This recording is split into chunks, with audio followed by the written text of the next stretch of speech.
आप लोगों ने जीवन में अक्सर देखा होगा, जो लोग दूसरों के बारे में सोचते हैं वे अक्सर जीवन में मार ही खाते हैं। ये बात एकदम से सच है। जैसे कि ये कहानी है एक घोड़े की, जिसकी तबीयत कुछ खराब चल रही थी। घोड़े के मालिक ने डॉक्टर को बुलाया। अब डॉक्टर जैसे ही आया तो उन्होंने देखा कि घोड़ा जो है वो जमीन के ऊपर लेटा हुआ है। तो डॉक्टर ने कहा, मैं आपको 10 दिन की दवाई देता हूँ, अगर आराम पड़ जाए तो ठीक है, नहीं तो आप इस घोड़े को मार देना। पास खड़ा बकरा ये सारी बातें सुन रहा था। वे बकरा घोड़े के पास गया और उसे बोला, घोड़े भाई उठ जा, हिम्मत करके उठ जा, नहीं तो तू बेमौत मारा जाएगा। तो पर घोड़े के अंदर हिम्मत थी नहीं, वे उठ नहीं पा रहा था। लेकिन 9 दिन तक बकरा रोज उसके पास जाता और रोज उसे हिम्मत देता कि भाई उठ जा, नहीं तो तू मारा जाएगा।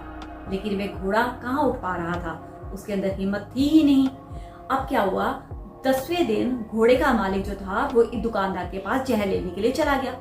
अब जैसे ही वो जहर लेने के लिए गया तो बकरा उसके पास फिर से गया। उसने फिर से घोड़े को कहा, भाई उठ जा, आज तेरी मौत पक्की है, थोड़ी सी हिम्मत दिखा ले, थोड़ी सी हिम्मत कर ले, तू आज अगर उठ जाएगा तो तू बच जाएगा, नहीं तो तू बेमौत मारा जाएगा।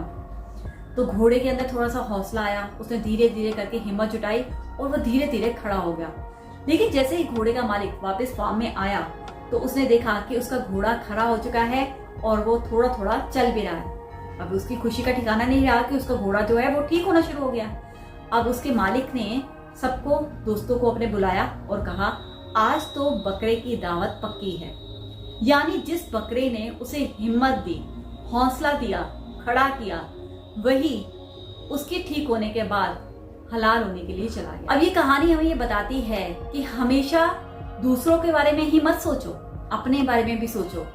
कहीं ये ना हो कि दूसरों की जान बचाते बचाते अपनी जान चली जाए। आपको ये छोटी सी कहानी कैसी लगी है मुझे कमेंट करके जरूर बताएं।